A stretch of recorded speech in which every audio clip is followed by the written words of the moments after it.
Chapter 34: How I Survived the Bullets.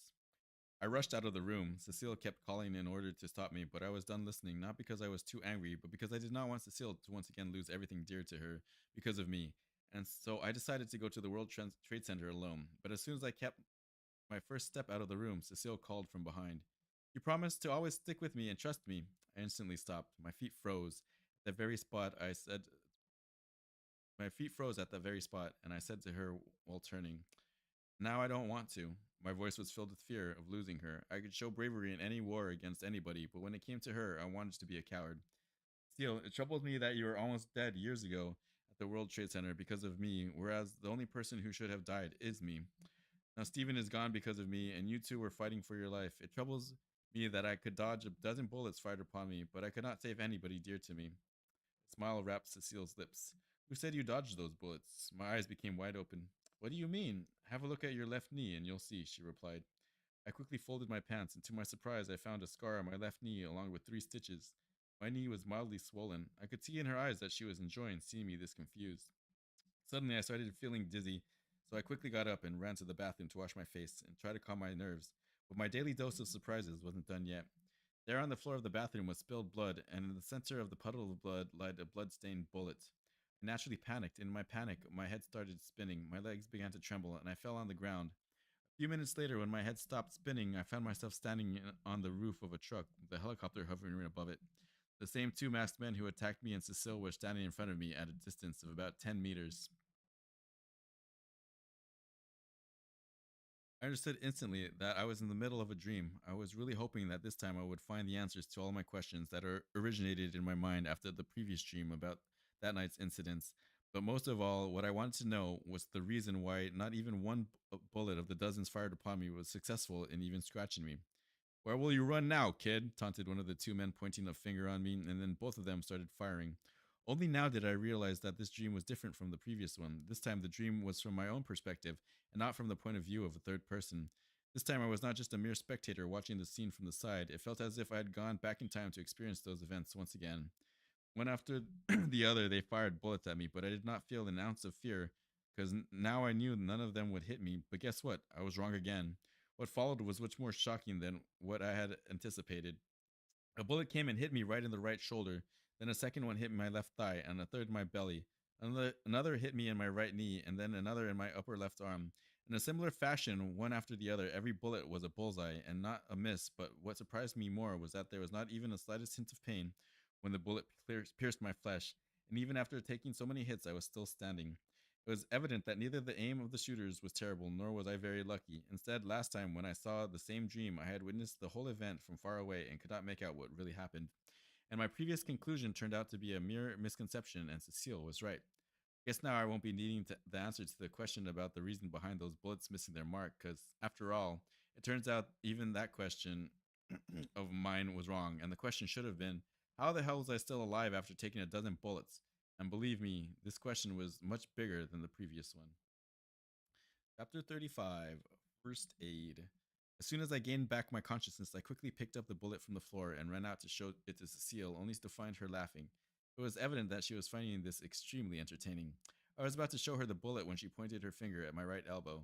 Only now did I notice that there was a bullet wound on my elbow. The flesh was vaguely stitched together, and it was evident that the stitching was done by untrained hands. My jaw was virtually on the floor. The other night when we were attacked at my place, you got hit in your elbow, she said. I was extremely confused and fed up from all this nonsense. The very bullet in your hand right now, she added, the same bullet hit you. The bullet dropped from my hand onto the floor. Once again, the same thing was happening that happened when I fought the 2 attackers on the truck's roof. Got hit by a bullet and I didn't even know about it. Who took it out and stitched my elbow? I asked her. The same person who stitched your knee. She gave me a huge smile. You. I shouted out of frustration. I need to walk. I need a walk. And furiously stormed out of there. When my anger was at bay, I noticed that there was a mild soreness in my knee. Suddenly, my elbow too started to sting. Gradually, the soreness turned into an ache, and the stinging transformed into pain. Within no time, my own body weight seemed to be too much for my leg, and I stumbled onto the railing. But my arms in this pain weren't strong enough to keep me from falling, and so my body slammed against the ground. The very next moment, everything turned pitch black. Slowly, it all became lighted again, and I once again found myself in a dream. In my dream, I found myself in a strange room. There wasn't much furniture except a bed, two chairs, and a cupboard. But still, for reasons unknown, the room felt familiar. In front of me was standing Cecile facing the other side, and her clothes were stained with blood. Her white shirt was all red and black. Was all red and black. Lower with her white shirt was all red and black. Lower was covered in mud. Black lower was covered in mud. What? Her blonde hair were all messed up, and the blue denim jacket all ruined. Good night, she said. Cecile kept something on the bed and left the room. Only now I got a glimpse of the person lying on the bed, who turned out to be me. I was lying there still with a completely blank face, and not a pinch of emotion on my face could be seen. But the most important thing was on my trousers too were drenched in blood from top to bottom, and there were some red spots on my shirt as well. As soon as the door closed after Cecile left, I saw myself get up from the bed. For a second, I thought that the sound of the door being closed woke me up. But when I saw closely, I discovered that my eyes were still closed and I was still sleepwalking. This time I looked much calmer than I usually was while I was sleepwalking, and that gave me some peace of mind. While sleepwalking, I slowly folded up the left sleeve of my trousers to reveal the source of the blood. There was a bullet wound on my knee. I instantly understood why the room seemed familiar. It was the motel room we stayed in after I fought the two masked men on the truck's roof. I then saw myself slowly extend my hand to pick up the needle with a very fine thread in it and kept there on the bed by Cecile, and slowly started sewing my wound. Gradually, with every vague stitch, the wound closed a little bit until slowly it was shut off completely. And after that, my dream ended and I woke up back in a hospital bed. Interesting. So he's like a first aid expert as well.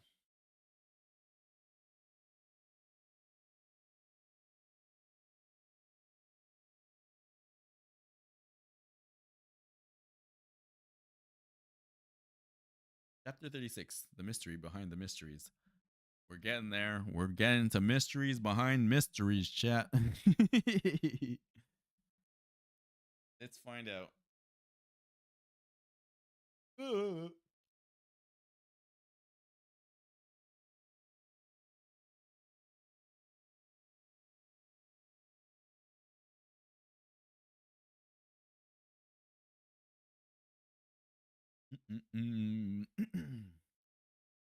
When I opened my eyes, I found Cecile right in front of me. She now seemed much better. Her paleness was wearing off, and she looked much more energetic and fresh. Come on, you've been sleeping for 2 days now, she calmly said in my ear. What happened? I asked her softly. You fainted out of weakness, she replied back, and I started remembering about my dream. I just saw myself, I tried to say to her in my weak voice. I know, she interrupted. But how? I asked her slowly, getting up from my bed. After 2 days of rest, I felt much better as well. Steele gave me a grin and then reached out to the box of my medications and my asthma inhaler and then tossed it at me. I caught it out of the air and stared it in confusion. And stared at it in confusion. Jonathan, all these years the pills you've been taking for asthma were not really asthma medications. In fact, you've never had asthma. This is really a special drug formulated in secret under American Secret Services by a combination of drugs like Rufilin, oh my god, various antidepressants, sleeping pills, and synthetic hormone tablets of serotonin, adrenaline, and noradrenaline, she said. I was literally shaking out of shock. By the Secret Service? What do you mean? This isn't in CIA or freaking FBI or anything. This is the freaking Secret Services that are doing this. These hormones and drugs affect one's memory, reflexes, and thinking capacity, she added. I was rendered speechless. I wanted to protest, but I was so shocked that the words didn't escape my mouth, and all I could manage were slight lip movements without any phrases. Theo continued. Drugs due to be given to you right from your childhood has established a chemical imbalance in your brain, thus inducing multiple personality syndrome, or what in clinical terms is known as dissociative identity disorder. It is a psychological condition in which a person thinks of himself as more than one different personalities, each of them thinking in totally different fashion, independent of the thought process of the other. I was still confused, and my wrinkled forehead clearly reflected it. Cecile sensed my confusion and started explaining to me the details.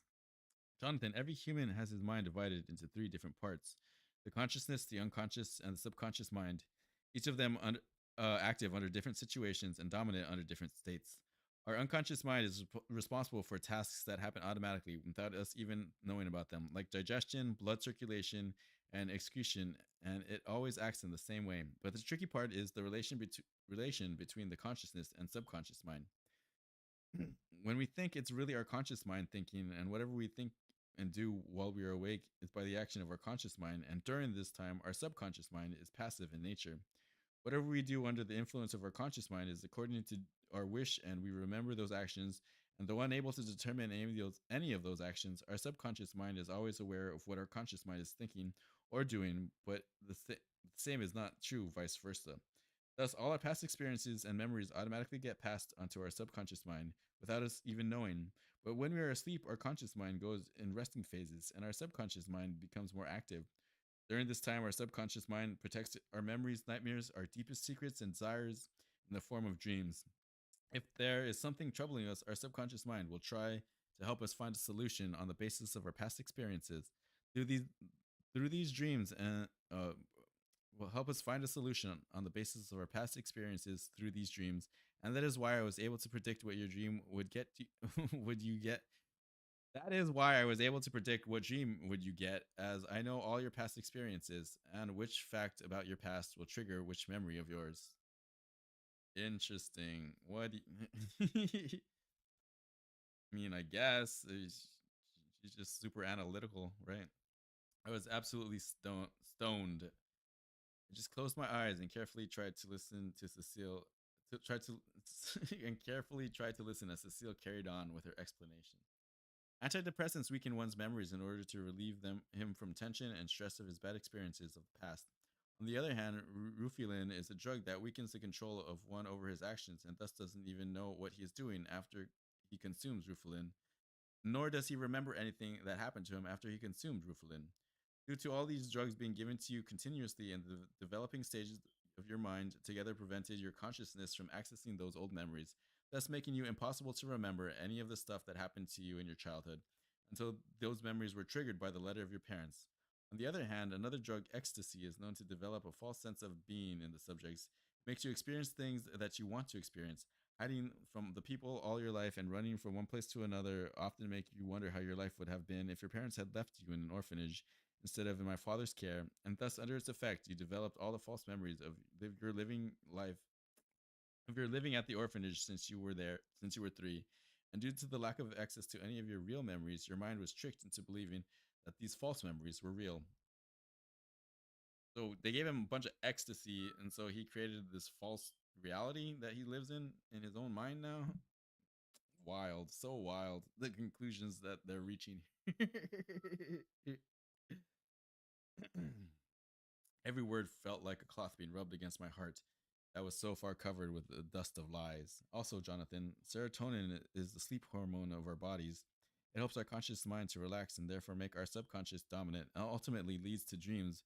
But in order to prevent our body to enact those dreams in our sleep, the conscious part of our mind secretes counteracting hormones, GABA, glycine, which prevents our subconscious from completely taking over our body, our muscles, over our body muscles by temporarily paralyzing our body. But due to providing you this sleep hormone from outside, we created an excess of it, thus making your conscious mind dormant to such an extent that its deep sleep that in its deep sleep it cannot release GABA and glycine in ample amount to prevent your subconscious from taking over your body. And as your subconscious had completely different memories, completely different experiences from what your conscious was made to believe by drugs, it thinks and acts differently. And due to the lack of control of your conscious on your body in your sleep, it has developed into a completely different personality that has been hiding under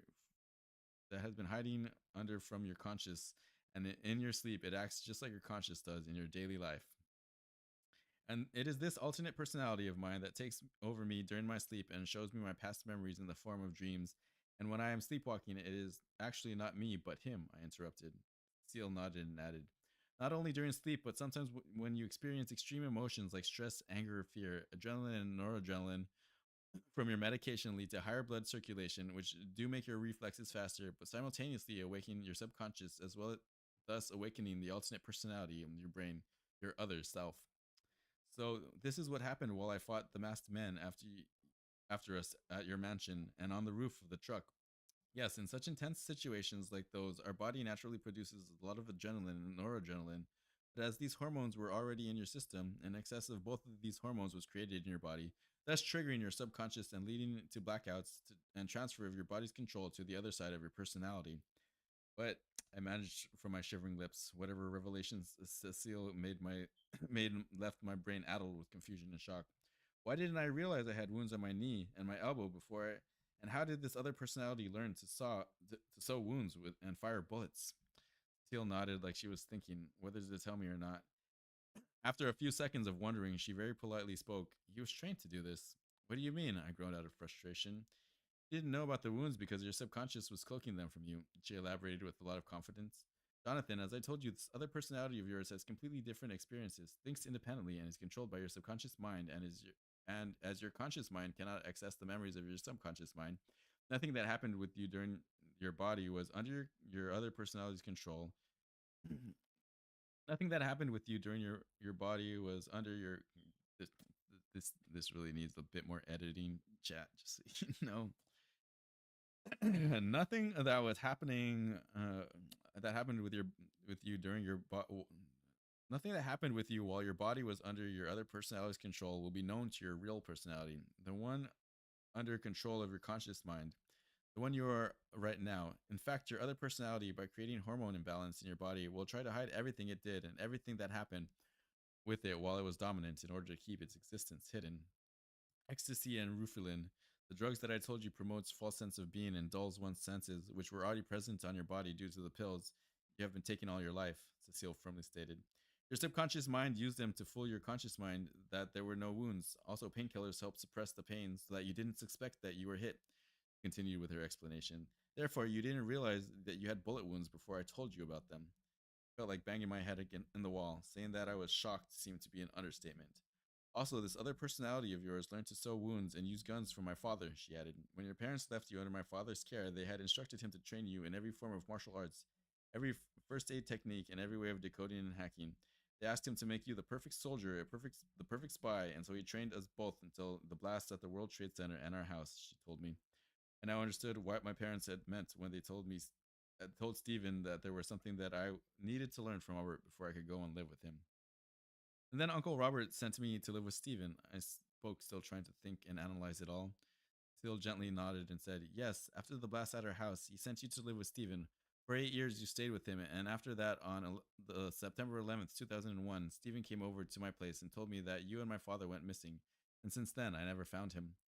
Steele's eyes were starting to get teary. Then how did you find me? I asked her out of the wish to know more as well as to take her attention off Robert. Steele took a deep pause and spoke in a very light voice, as if she wanted to keep it a low profile. I received a phone call from some unknown person 7 years later that you were in Mumbai with him, and then he asked me to come and get you. He added, I brought you from Mumbai and upped your drug dose to create a false persona for you so that you could blend in and then put you in the orphanage. By now the rest of the rust of doubt was completely removed from my heart, and from beneath the iron of truth was visible. That was a bit of a long-winded, interesting chapter. So all the drugs that they've been giving him because of that inhaler that he's been puffing away out. They're supposed to be steroids. So if you have asthma, there's steroids that help your lungs to, contract and do the things that they need to do. If you're having an asthma attack, they're not opening up. They're just constricted. So the steroids help open them up. But apparently they were giving him ecstasy and roofies and all kinds of other crap that causes his body to become superhuman. Don't do this at home, chat. Don't freaking do this at home. This is purely science fiction. This combination of chemicals is not going to make you a super soldier capable of withstanding bullets and healing like freaking Wolverine. All right. Oh my God. Oh my God. There's a second part to this book and I need to find it. We're definitely reading it, chat. Here we go. Chapter 37. Almost there. We got 4 more chapters. Last one being the longest. Wild. This book is freaking wild. Japan, where are you? Japan.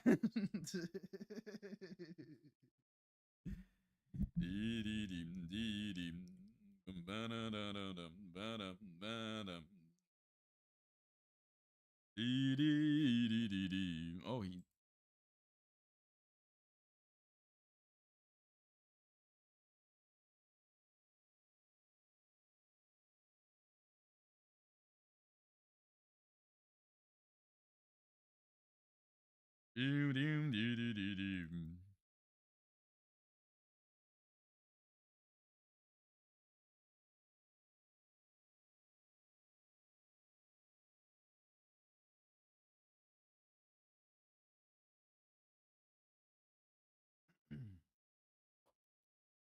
Okay, we hit 6 hours.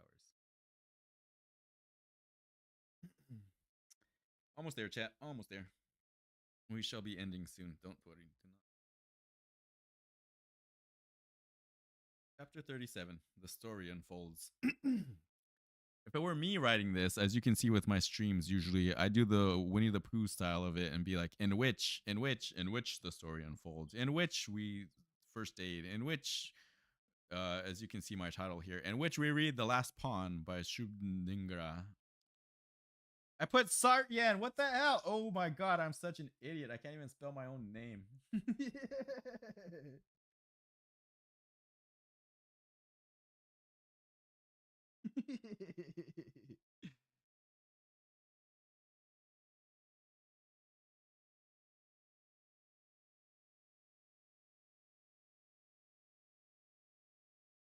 Okay, fixed.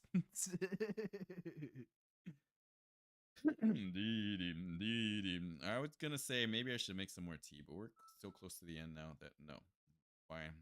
We're gonna finish this off and then I'm gonna end stream because I've been sitting here reading all day, which is not a bad thing, you know, but you gotta take breaks, right? Especially looking at the screen to read. I definitely prefer to have had a hardcover copy of this. Man, look how big those words are. I thought this was gonna be a longer book.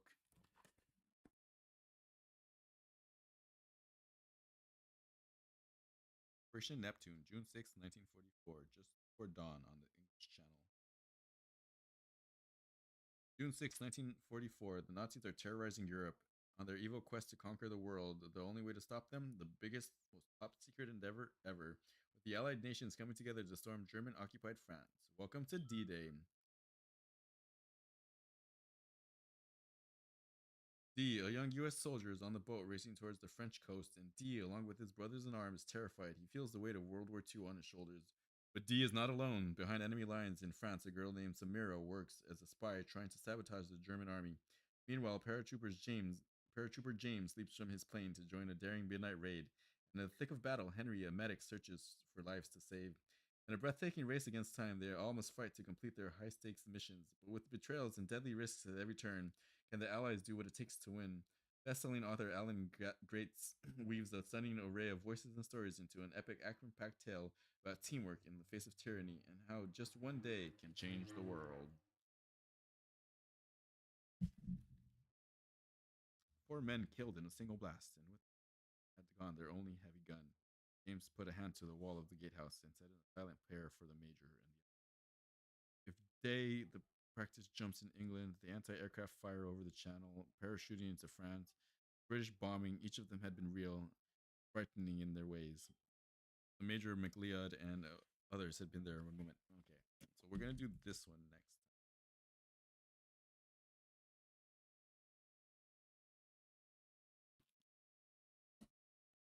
But yeah, we're almost done here.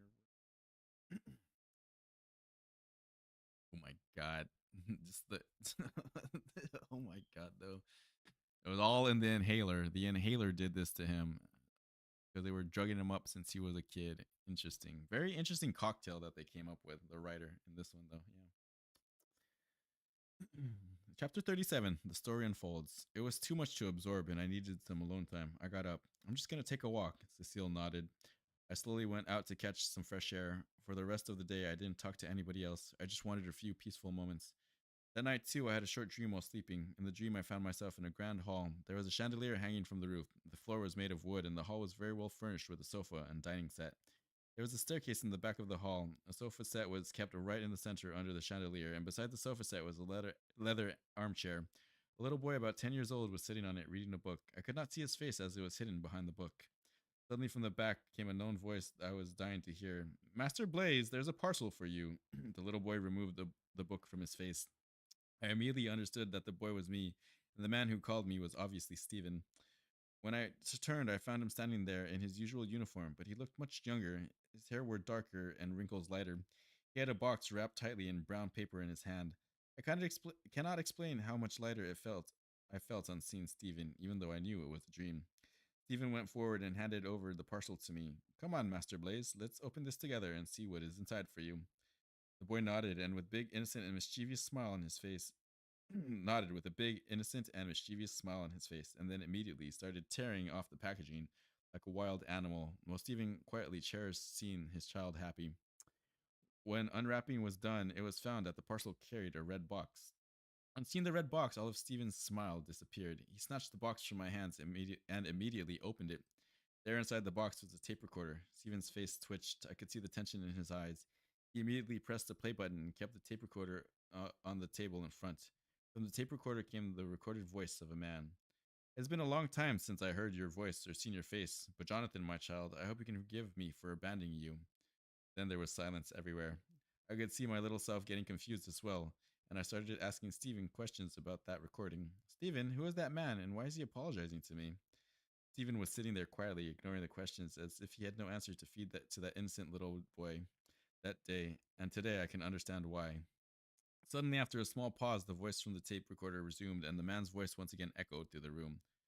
Jonathan, I know you don't remember what happened 8 years ago, and you have every reason to forget those 2 days. Neither would anybody like to keep the memory of that tragedy fresh, and would certainly prefer to forget them. Nor can you keep it fresh even if you want to, but do remember that you are not alone. When I heard that voice in my dream, I felt that I had heard that voice before, and I knew that voice, but I could not clearly make out whose voice it was, as the recording was unclear and the voice was cracking. Stephen, it is time. We must now play our role and continue our journey from where we left it 8 years ago. You know where and when to meet me. I will be waiting. After that, the recording ended. My dream started getting blurry, and within seconds, I was awake. 238, they know it. When I woke up, I knew one thing. I knew one thing that I was on the right path. Now that I was sure than anything else about going to the World Trade Center. I got up, rubbing my eyes, and went to check on Cecile, but she was nowhere to be seen. I got a little worried and went out to check on her. Just as I opened the door of the room, I saw Cecile running towards me. She looked worried. You should be resting. You should be resting, I taunted her.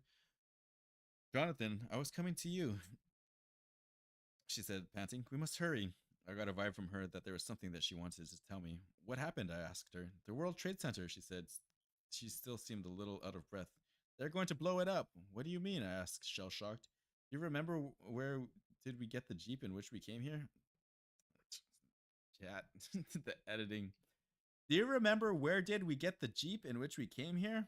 Yes, it belonged to the man who abducted Stephen. Recalling that incident filled me with an uncontrollable aggression, even more with regret and sorrow.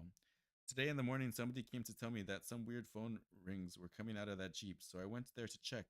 Found this mobile hidden behind the radio and it had a voicemail, she said while showing me the phone. Seal closed her eyes and pressed the play button, and a coarse voice echoed from the speaker of the mobile. Soldier, you have shown extreme valor by going against the system for your own rights, and I promise you that after this is over, you will be free. Nobody would be able to deny you justice. Your accomplice will rendezvous with you at the World Trade Center today at 5 p.m. with all the equipment you will need and will explain to you the plan. Your identities have been kept secret from each other as necessary precautions. You will find a tracker inside the phone, and you must activate it for him to find you. It was not something we were expecting. But how did they know that we were heading there? I muttered out of shock. They couldn't read the clues. Still, too, looked surprised as I was. I was about to smash the phone into the ground and break it in order to retrieve the tracker, but Cecile stopped me. You might damage our last chance of finding the other bomber and stopping him. I nodded and started looking at the phone closely for any hinge, lock, or screw from where the phone could be opened, but there was none. I got disappointed and sat onto my bed. There was a lot going on in my mind. Come on, Cecile encouraged me. We must do it. I nodded and gave it one more try. I was looking around the phone and I noticed a sticker on the back of the phone, which had the instructions and precautions for use of the device. I simply peeled it off and found a joint from which the device could be opened. As told in the message, there was a small chip hidden just under the display. We must hurry, I said. I quickly gathered my belongings, took a few painkillers to suppress the pain from the bullet wounds, and then rushed to the Jeep. I quickly sat in the passenger seat, and Cecile boarded the driver's seat. But how did they come to know that we were heading to the World Trade Center? I asked Cecile once again. I have no idea, she throttled the engine, but we must stop them. They're listening. They're listening in on their conversations somehow. That's what's happening. Okay, this one's pretty long. That one's pretty long. And then we're done. Yeah.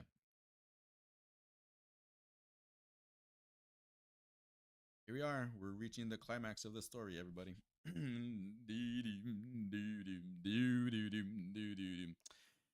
Chapter 39. History repeats itself.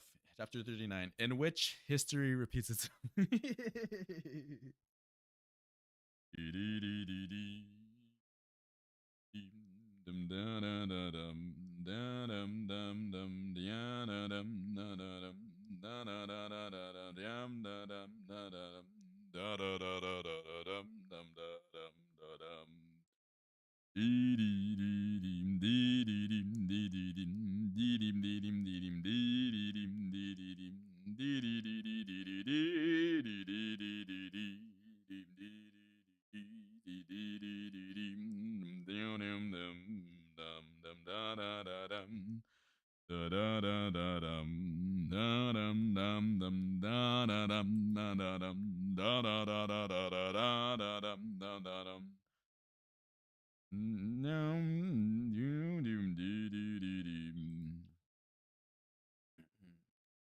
It wasn't long before we reached it wasn't long before we reached our destination. When I saw the World Trade Center, my old memories and past experiences related to that place seemed to be flashing before my eyes one by one. All the miseries this spot had brought me were triggered like a flood. I could see the visual of people running for their lives. I could hear the people shouting and screaming for their lives in my head. I could feel the heat of the victims burning in the building. My heartbeat increased and my breathing got elevated. I could feel the excessive blood running inside my veins. I felt just like I used to feel every time I had the dream of burning fire and shouting people in my room at the orphanage. Jonathan, are you okay? I heard Cecile's voice. All of a sudden, I was pulled back into reality. I quickly took a deep breath and nodded. I could still feel that guilt and anger building up inside me like it used to every time I saw that dream. Are you okay? She asked. We're here. Her voice was filled with horrors of her past. She was as disturbed as me. I nodded in reply. I didn't want to make this visit even more difficult for her than it already was. I nodded in reply as I didn't want to make this visit even more difficult for her than it already was. With heavy steps and an even heavier heart, I got down from the car and stood outside the building where I lost my everything. I handed over the tracker to Cecile and patted her on the back. Let us do it. Cecile took it from me. By now, her eyes were wet. Her fear was binding her. The shackles of her past were stopping her. You can do it, I encouraged her. Cecile closed her eyes and flipped the red switch. The other terrorists would be expecting only one man, Cecile said. She now sounded better than before, as if flipping that switch had given her some control over her fear and some peace with herself. You wait for him as the other bomber, she suggested. I will hide and watch over you. May God be with us, I said. I hugged her as tightly as I could, for I didn't know if I would ever be able to meet her again or not. I didn't know if I would be able to stop the blast or not. Nor did I know whether I would survive this or not. But what I did know was that I was not letting Cecile risk her life for me once again. And so while hugging her, I injected her with a Broto Zero, the same drug she used to knock me unconscious. Gradually, her body started to become loose, and she found it hard to keep her eyes open.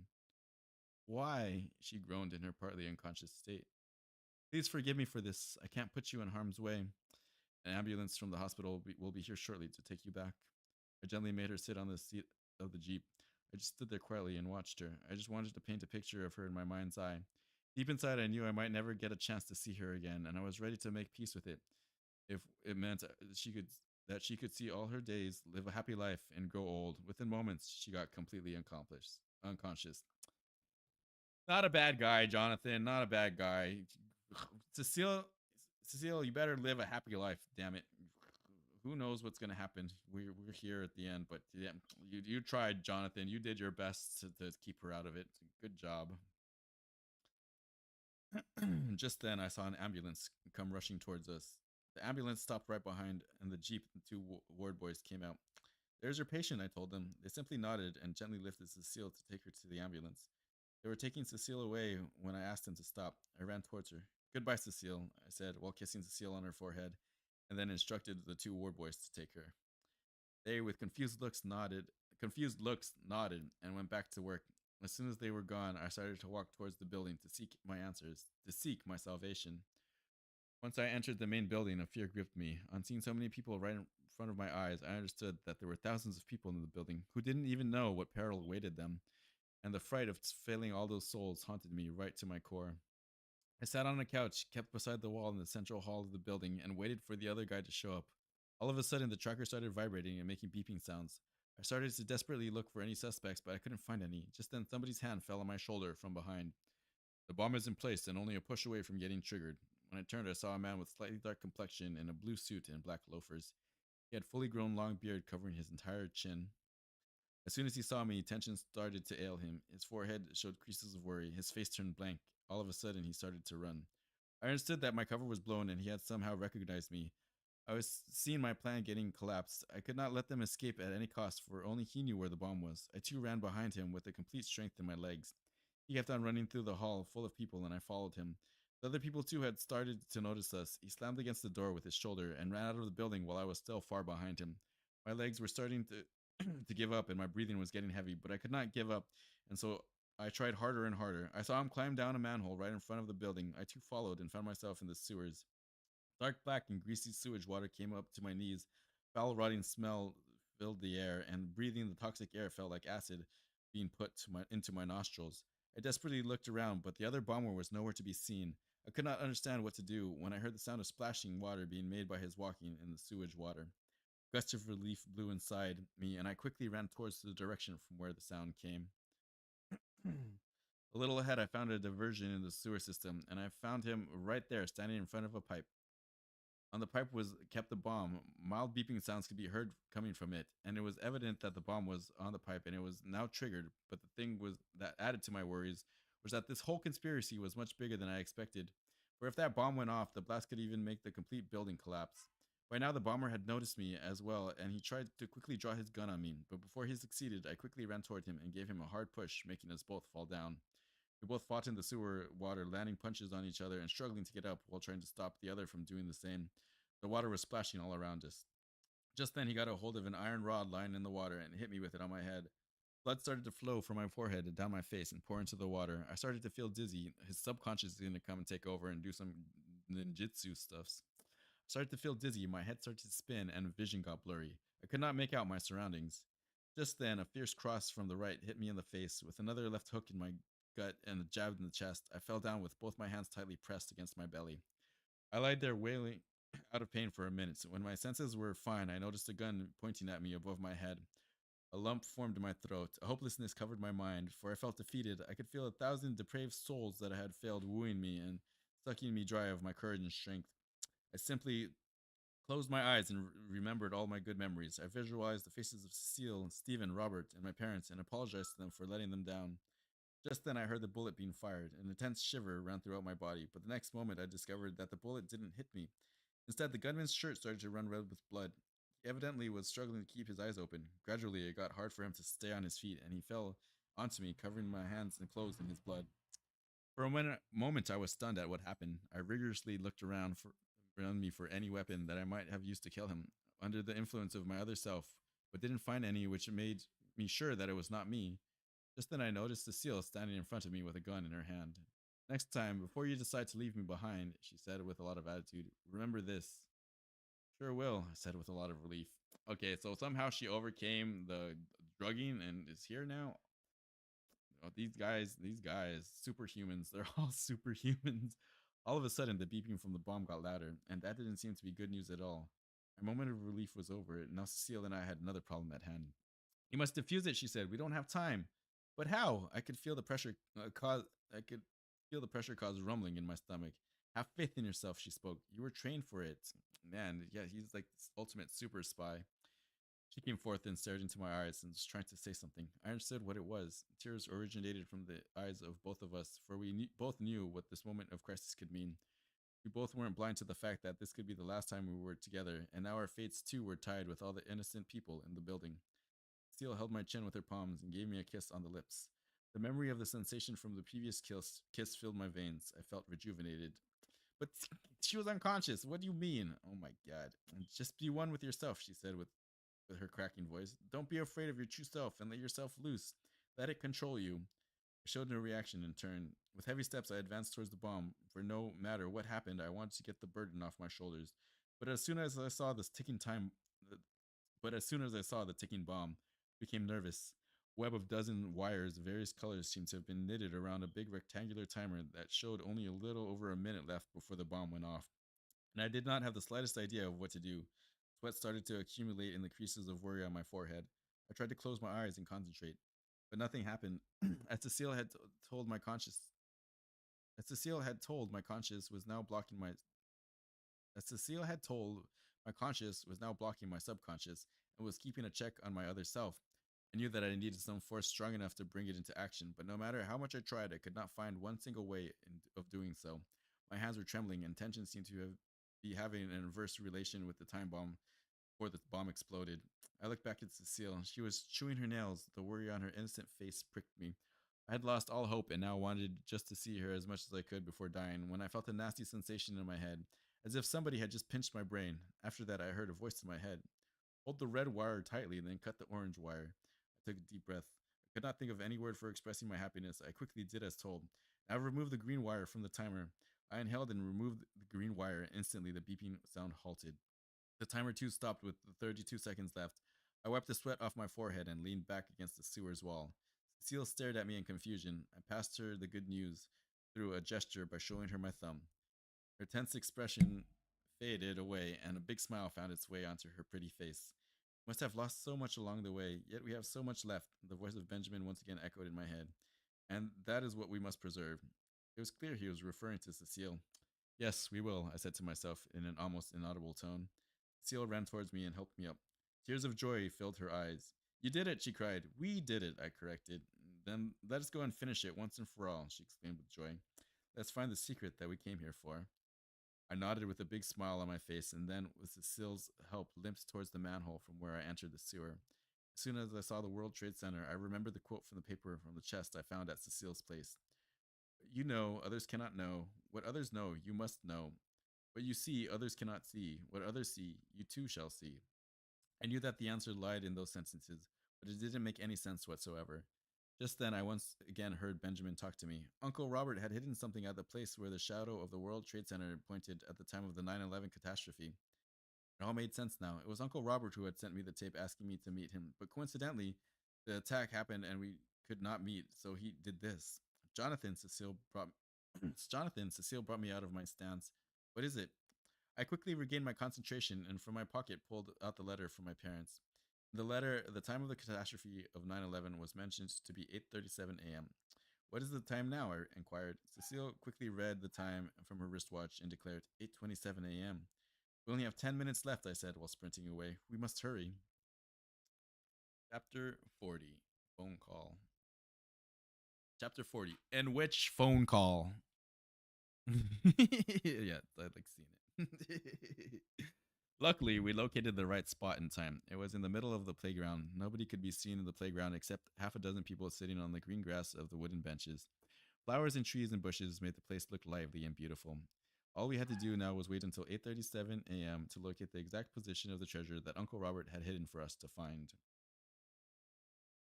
At 8:37 a.m., the shadow of the World Trade Center pointed towards a small bush. On minor digging, I found a wooden box buried under it. I took a deep breath and opened the box. Inside the box lay a mobile phone with a note. Switch it on.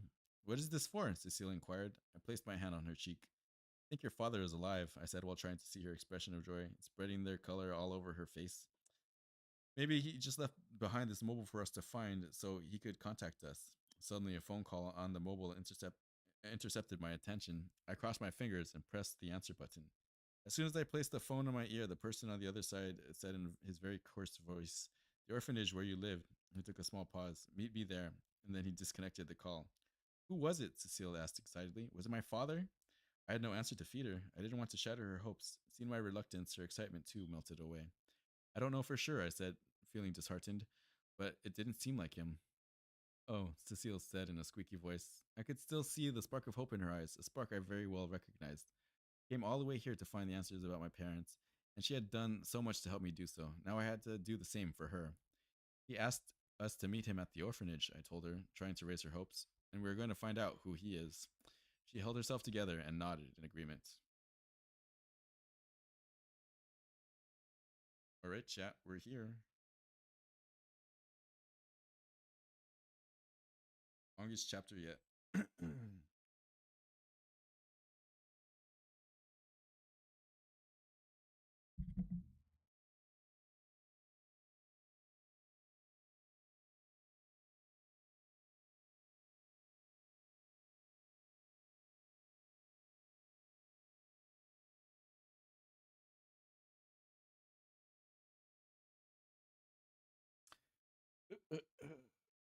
Home stretch.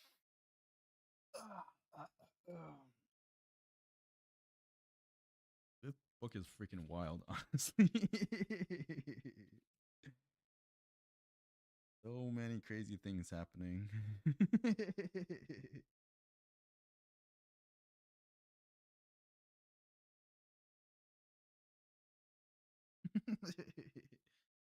Oh my god! It was all in the inhaler. It was all in the inhaler chat that made him a superhuman. Some sort of steroids in his body. They didn't need Captain America stuff. They just needed freaking roofies and ecstasy and adrenaline, adrenochrome.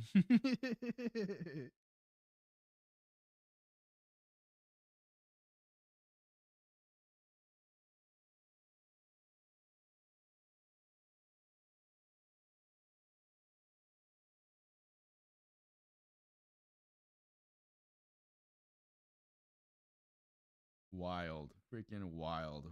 What a crazy story. Dortio.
Hmm.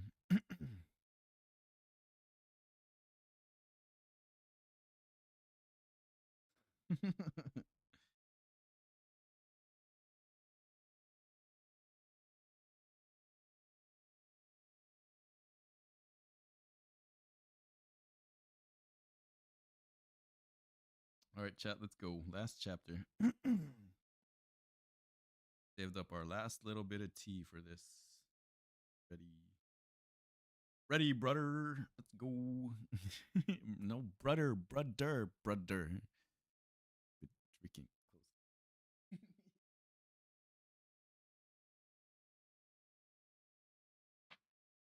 We did it, chat. We read a whole book in a day. I mean, like I said, not something that I'm not incapable of, but I mean, doing it all in one go on stream, yeah.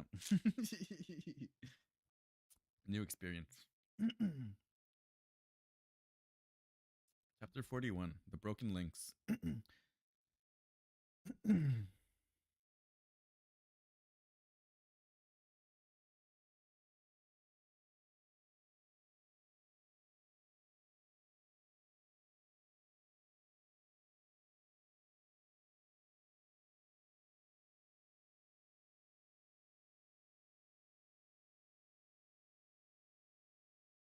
Sorry, I'm just looking at this. Yeah, this is a long chapter. I let Cecile drive us to the orphanage to take her mind away from her problems. All through the way, I could not stop wondering how did she wake up and reach the World Trade Center to save me, as the dose of protein zero I gave her was strong enough to keep her unconscious for 24 hours. That's my question. Also, I kept on thinking about what would have happened if Cecile had not reached there in time. I wasn't sure if I would have survived being shot again or not, and if yes, then how. As the orphanage wasn't far, we reached there in a mere half an hour. I was praying that our questions find their answers and our sufferings come to an end. I was praying that the person who had called us to the orphanage turns out to be Uncle Robert. When I laid my eyes on the building of the orphanage, I felt something break inside me. Old memories hit my conscience like a tsunami. Let's go, Cecile's voice was filled with pain along with the stench of hope. Let's get it over with. Cecile was getting down from the vehicle, but I stopped her. There's something I need to know before I go in there, I said to her softly. She stared at me without speaking a word. How did I survive the day I was shot on the roof of the truck?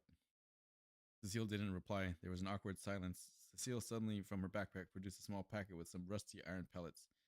You mean these bullets? She exclaimed. She took one out of the packet and handed it over to me.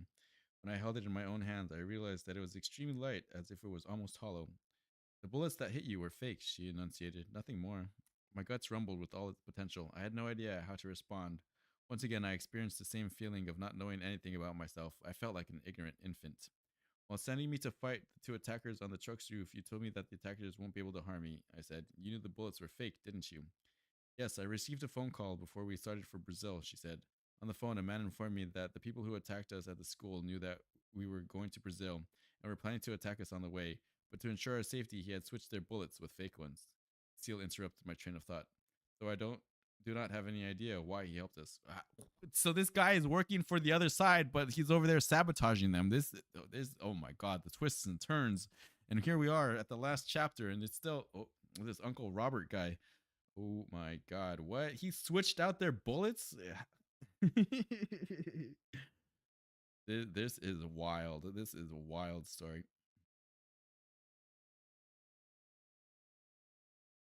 All I know is that the person in this photograph was the one who called me.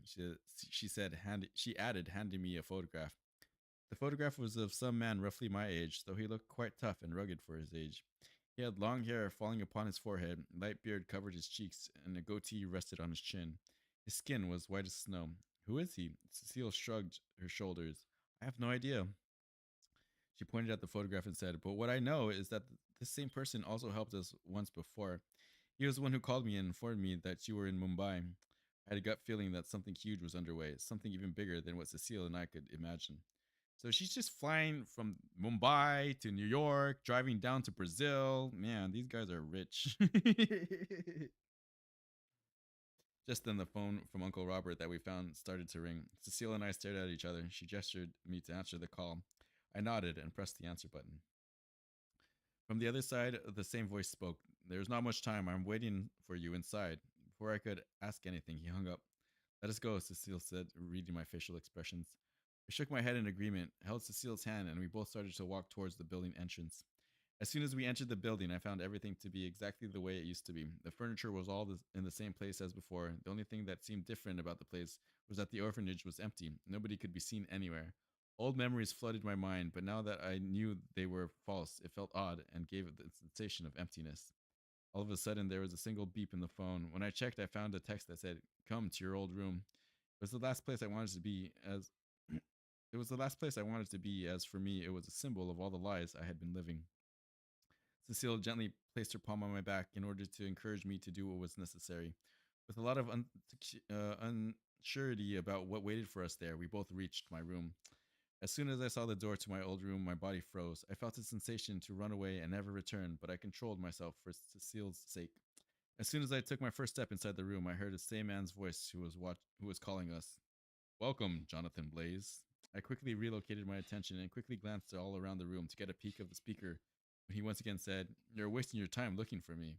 Only now I realized the voice was coming from under the bed. I quickly bent down and looked under the bed. There was a heap of dirty bed sheets lying there. I quickly pushed them aside, revealing a small speakerphone lying there. Listen carefully, the voice called. I am nearby and can see you as well as hear you clearly. His voice was firm and full of attitude. What do you want from us? Cecile cried from behind. From her voice, I could make out that she was overwhelmed by now and could not take it anymore. Cecile's question was followed by rigorous laughter. Simply nothing, but I cannot say the same for you, as there's something I have that you need. Truth. How do we know that we can trust you? I asked. You would have been dead by now if I wouldn't have helped. What do you mean? Who do you think gave Cecile the antidote to the protein zero so she could help you? He said with full confidence. It was me. But why are you helping us? Cecile asked with a lot of desperation. And what truth are you talking about? Cecile's question was followed by a minute-long awkward silence. The truth about Jonathan's parents. The statement propagated a heat wave through the room that made the already hot circumstances even hotter. We stood stoned right from our head to our toe. Goosebumps formed under our flesh, and our heartbeats seemed to be racing against time itself. So he keeps saying stone, but like as stone, like not like so in U.S. our slang stone. You can see over there, high on marijuana, but it's stuck just frozen as stone. I think it's the way that they use it here. Remember, the writer is Indian.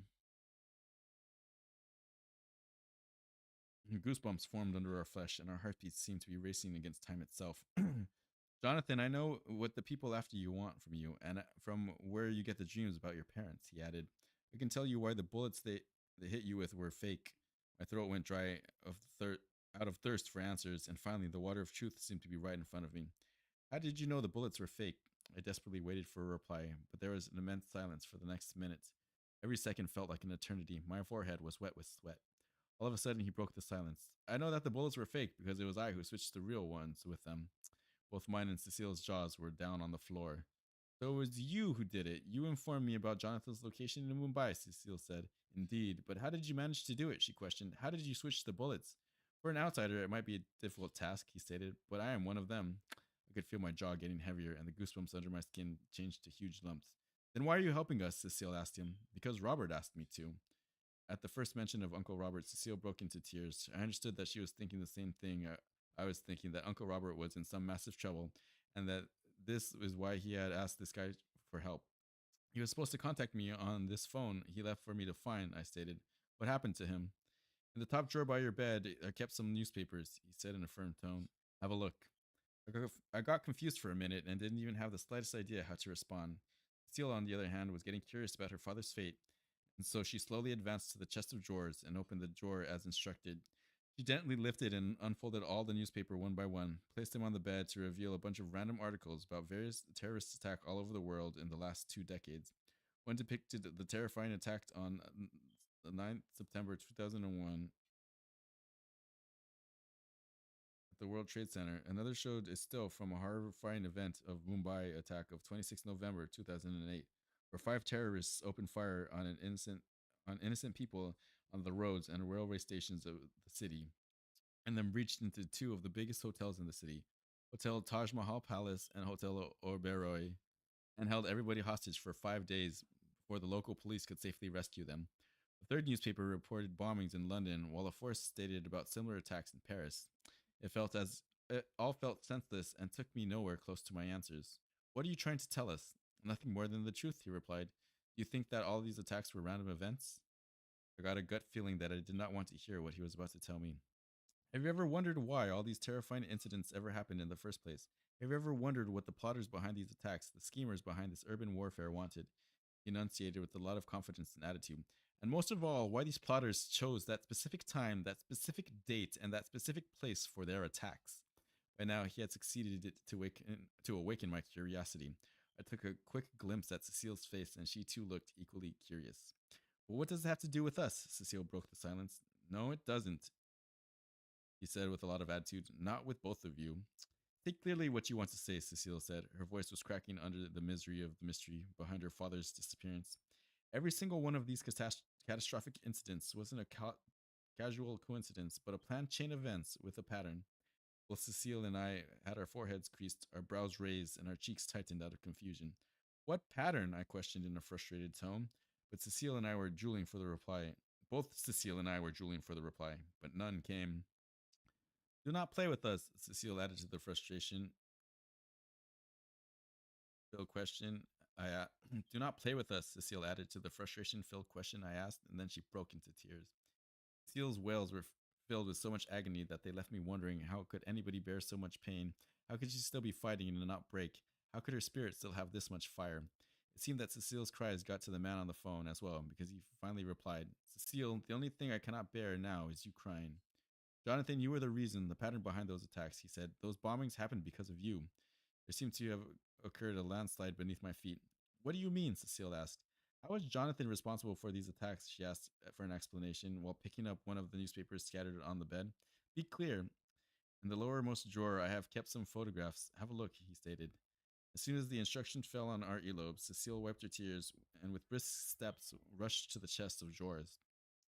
From the lowermost drawer, she took out a bunch of pictures. I was excitedly waiting for it to return with the photos, but instead she tossed the photos on the floor, angrily calling, Jonathan, they're yours. You were present there, she continued. You were present at every single place where the bombings happened.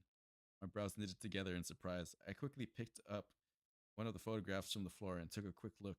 In the photograph, I was showcased rushing out of the World Trade Center among many other people while the top of the building was on fire and the sky had gone dark due to the massive smoke clouds that rose up from the burning building. I got on my knees and started glancing through the other photos lying on the floor, but every photo I viewed proved the claim of me being present on the scene during those terrorist attacks true. My body got paralyzed from shock, but somewhere deep inside I had another fear, a fear born from guilt, and I could feel it choking me. With a lot of difficulty, I managed to ask in my cracking voice, why was I present at each of these attack sites? Because of your parents, he very calmly answered. The creases on my forehead deepened further. What do you mean?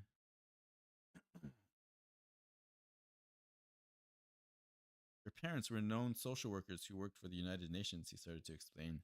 Their main task was to examine a region's social conditions and to keep peace among the locals and stop any upheavals in the society that could lead to mass killings such as regional revolts. My blood was gushing towards my head. I didn't know how to process all of it at once. My curiosity was ever increasing. And in November 1988, then USSR was on the verge of diversion.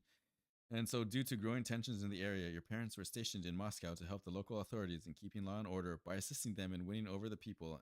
And there, while interacting with locals, they learned every hidden secret behind the breaking of the USSR alliance. They knew who was causing the differences amongst the Soviet nations and his motives, but they lacked proof and so couldn't reveal to the world the knowledge they had.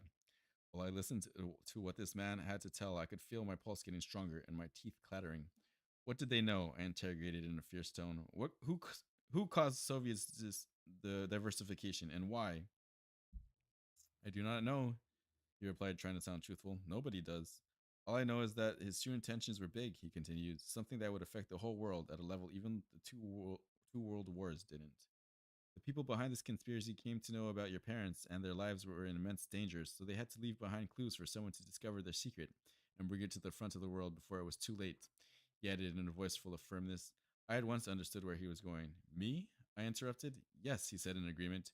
Dreams and voices, and also Paul and Lisa were created with the help of drugs as a reflection of those clues to help you hatch this conspiracy. This is such an intricate plot. Oh my god. My mouth at once went dry and my skin felt cold as ice. You were their one last hope of bringing out the hidden truth, their one last move for clearing their name, their last pawn. That is why Jonathan's parents left him with my father, Cecile interrupted. Yes, he answered. After a small pause, he said, Jonathan, your father was a close friend of Robert, and as these conspirators came to know about you carrying the key to their destruction and that you could be a problem for them in the future, they planned to murder you as well, and so your parents had to hide you with Robert's family. Robert, as instructed by your parents, taught you every skill you needed to understand and interpret the meaning behind those clues in order to discover your parents' secret. He cleared his throat. Have you trained in combat and taught he trained you in combat and taught you techniques of code cracking and puzzle solving, such as Norse code and binary code. My legs were shivering from excitement and adrenaline rush. You must remember your visit to the World Trade Center with Robert and his family when you were 2, he said with confidence, which showed that he knew everything about me and every single event of my past. There was a blast in the building. I recalled my dream I had seen about that day. I recalled that Cecile had gotten lost there in the stampede of people rushing out with panic to keep their breaths running.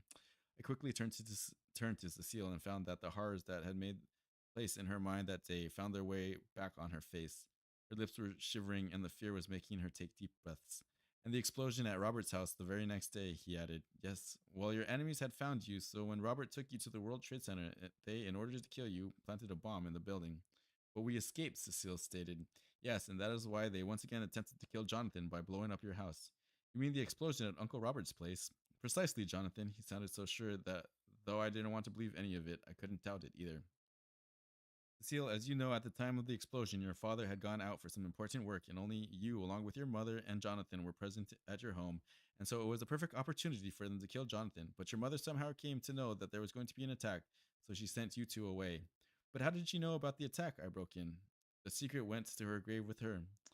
Crossed my arms in order to try to connect all the broken links. Now that the people after you knew about you being with Robert's family, you weren't safe with them anymore. Something your parents knew would eventually happen, and this is why they had charged Stephen with the responsibility of hiding you safely and taking care of you when the day came. My dream about the last meeting between my parents and Stephen in the graveyard, in which they had given him the chest and asked him to pass it on to me, became fresh in my mind. Also, the sweet moments and memories I had of Stephen found their way back into my mind, like a flood, and out of my eyes in the form of tears. That's nice. He got those memories back. Cecile came forth and kept her hand on my shoulder. I wiped my tears and brought myself together. After the explosion at Robert's place, he sent you to live with Stephen, who raised you away from danger in the Jackson mansion in Brazil. The truth was coming out layer by layer, and every broken link made sense. 8 years later, when Uncle Robert tried to meet me, I bragged, "What happened then?" I barged in, not bragged. 8 years later, when Uncle Robert tried to meet me, I barged in. "What happened then?" "The most inhumane event ever," he answered as seriously as one could. "I understand now." Cecile cut his explanation in between. "I know why Jonathan was present at every single one of these bombing sites.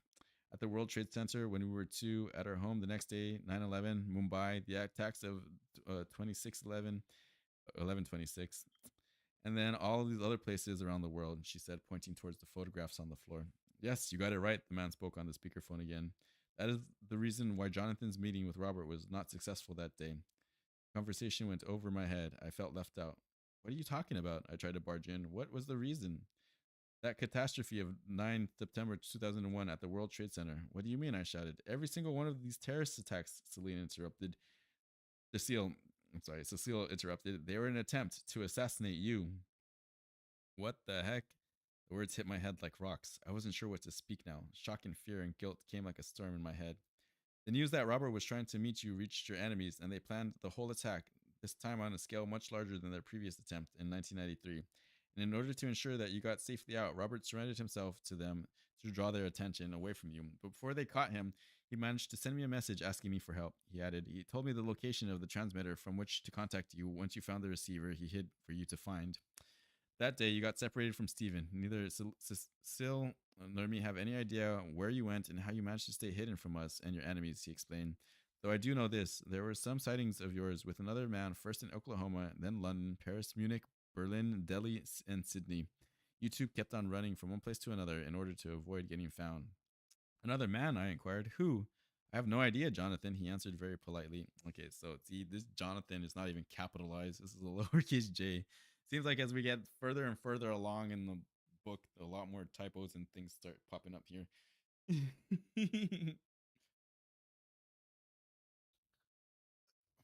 "I have no idea, Jonathan," he answered very politely. "I just know for a fact that it was neither Stephen nor Robert, as Stephen was here with Cecile and Robert was in the custody of the people who were after you." "You say we kept on running to avoid getting found," I said with a lot of attitude. "But they did find us, didn't they?" "Yes," he replied. "And whenever they did, they just like every time tried to kill you by planting a bomb in some public place and creating an illusion of a terrorist attack. The ones shown in these photographs are just a few examples of the numerous terrorist attacks that happened around the world for murdering you," he continued, "the most prominent ones. But the unexpected happened 3 weeks ago when you and the other man with you got stuck in Mumbai. Your enemies found you, and thus happened the Mumbai attacks of the 26th of November. The terrorist attacks The terrorists attacked the two hotels and held hundreds of hostages for 5 days and wanted you to surrender in exchange for their release. I too came to know that you were in Mumbai and were in grave danger, so I somehow contacted Cecile, informed her about your whereabouts, and told her how to get you to safety.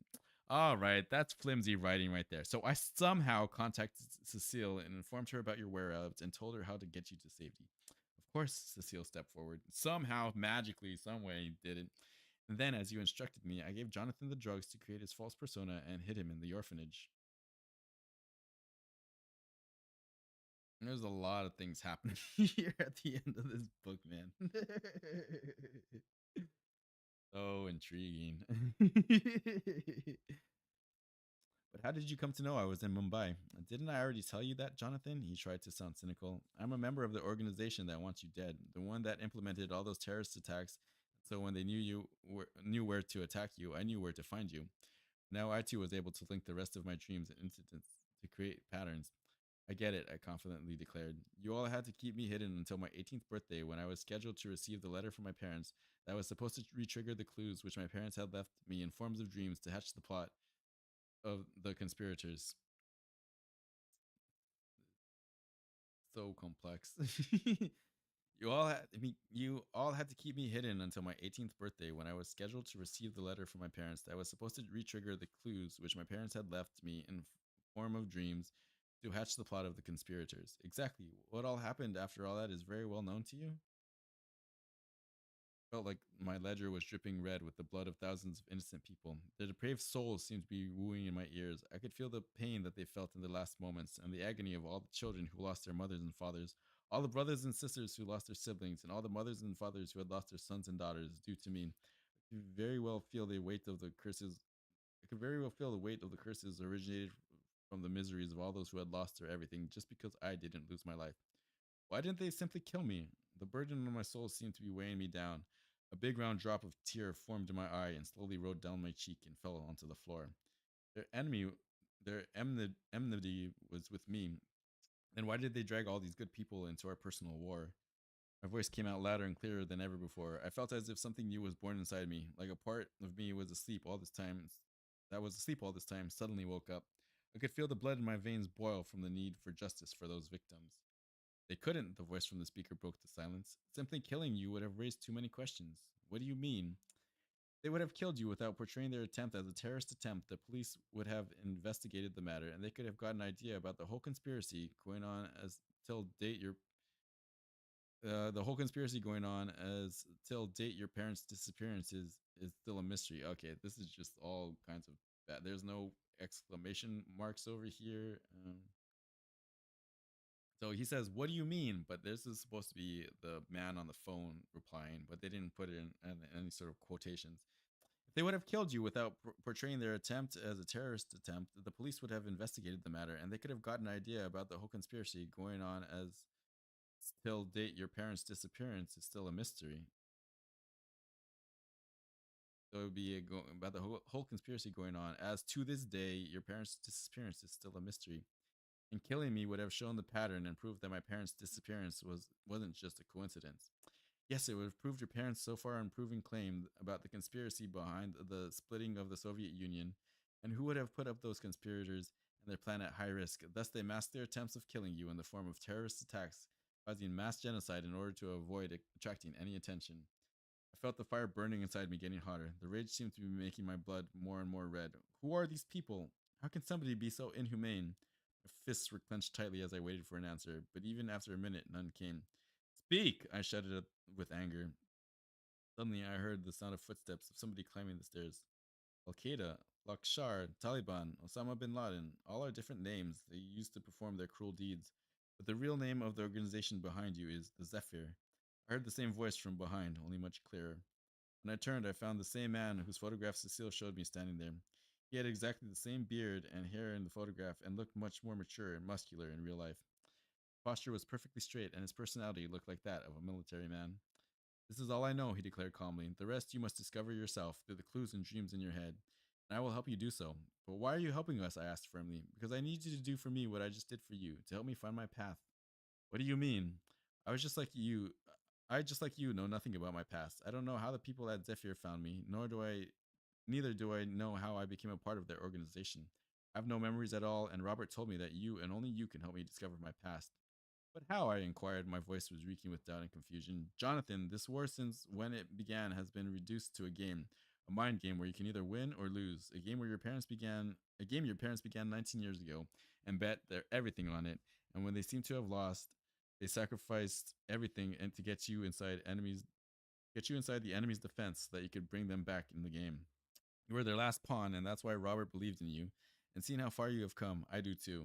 I had no idea what to say. I could not get any bigger reason to continue on this quest, as it was no more a question about discovering who I was, but about who I was meant to be. It was now about fulfilling my destiny, my parents' vision, and getting justice done for the sake of all the people who had laid down their lives in those attacks, and for Stephen and Aunt Helda. Robert told me about a file regarding your parents' project which you must find. I know where to look for it. Great, then. Great, then. I spoke out of excitement. Wait, Cecile harshly interrupted. First of all, you have to tell us who you are, and how can we trust you after knowing that you worked for our enemy? The man took a deep breath and slowly walked towards Cecile. He very quietly stood before her. His lips were shaking and his throat was struggling to produce sound. It seemed as if he was gathering the strength to speak. Cecile, you might find it hard to believe, but what I am going to tell you is the truth. Robert himself told me. He gulped down the saliva. I am Leo, your elder brother. The statement echoed in our ears. All of a sudden, I felt as though I wasn't the last pawn, but still, the chessboard wasn't empty.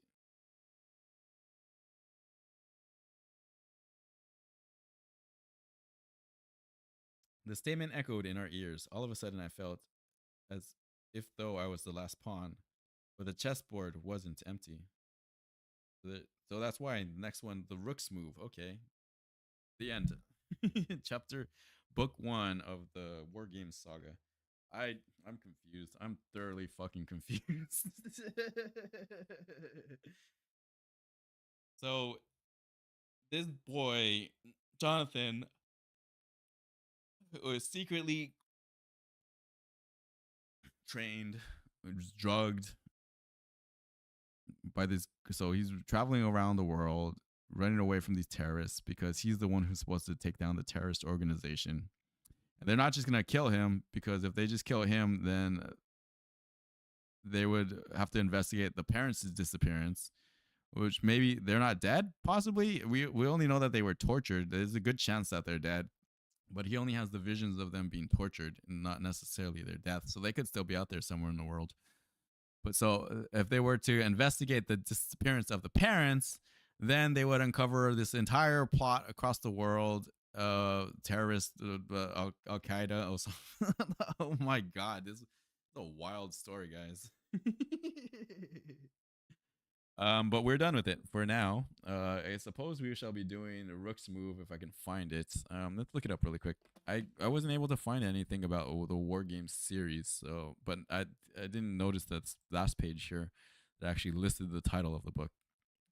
So because I did type in Shubh Dhingra, it says coming fall 2018, so it should be out, but maybe he didn't release it yet. Rook's move.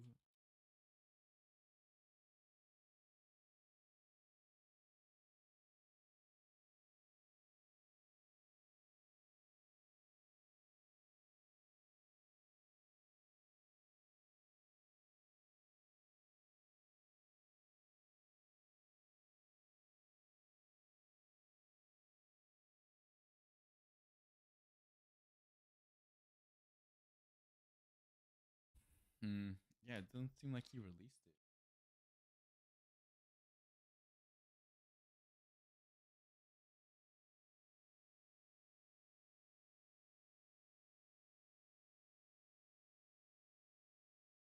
it. Rooks makes a move. That's not it. Yep. I don't think he released it.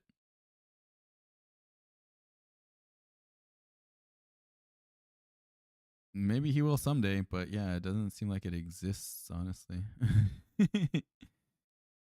Interesting.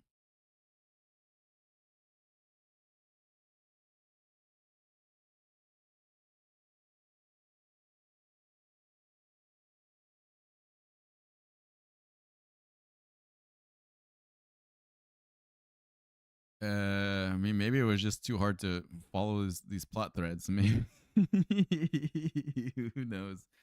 But thank you for stopping by. Like I said, we will have more Satyen reads next time. We're doing allies. I think this one will be shorter because it looks like there's like text on this, like really short chapters. These are both like young adult books that I recommend. Might be why. I don't think Flatland will take us very long, so maybe we can do allies and Flatland next time.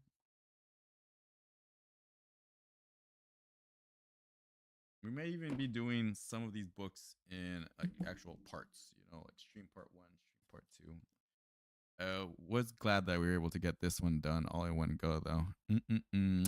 So yeah, I think that's it for us for today. Thank you for stopping by. We see, we got the socials, we got the Discord, we got the follow Japan Spits. Next time for sure we will be doing it over on the new channel Satin Reads. Which, like I said, needs a day in order to get our approval, so we can go ahead and start streaming over there. But once that's through, that will be where we will be putting these videos up. I guess I can download this one and post it over to that other channel too as well. So I'll probably do that just so that they're all in one place. I can leave a version of it over here too as well. I don't know that I'll be doing any editing of this. Like I said, just like having the text on the screen like makes it. I'd rather just all be stream of conscious kind of thing.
Everybody, make sure you're taking care of yourselves. Drink plenty of water. Stay hydrated out there.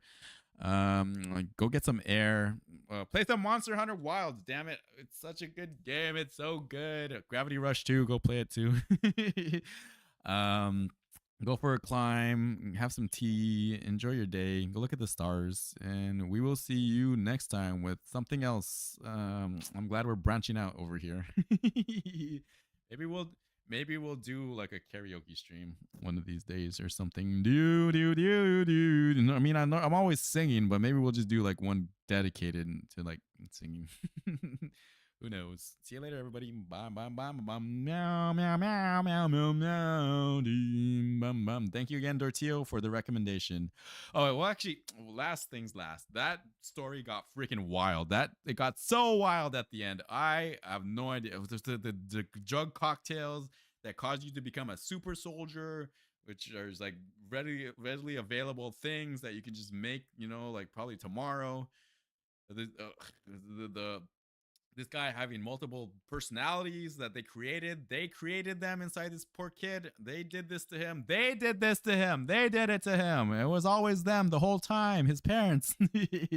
And now he needs to help Cecile's older brother Leo uncover the truth behind him being sent into as a sleeper cell inside the terrorist organization. What the heck? What's going on here, man? CIA, FBI. Wild. That was a crazy, strange book. Like I said, editing got really crazy towards the end. It seemed like they really just stopped editing.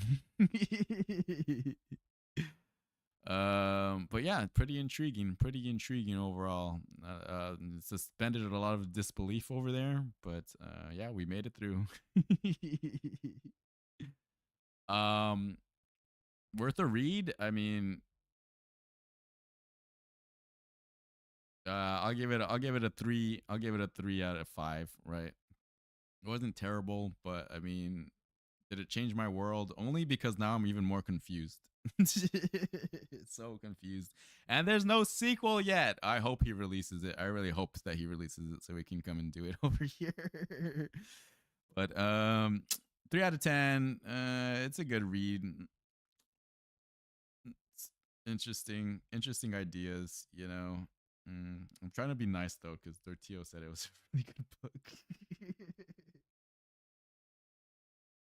It really shows that the writer was a bit young when he wrote it. I guess I should say, right? He wrote it when he was 20. Mm, mm, mm, mm. Well, if you have Kindle Unlimited, it's free on there, honestly. Maybe check it out if you're interested in like this sort of like thriller. But there's no sequel yet. Just so you have, there's no conclusion. You're not gonna get any like payout for the ending of it all. Obviously, for this book, we got our climax and our conclusion. But for the whole series, I have no idea what the hell is happening. So maybe wait until the sequel gets released if you're interested. If not, enjoy. Take care. Be well. And we will see you all next time, probably with some gaming.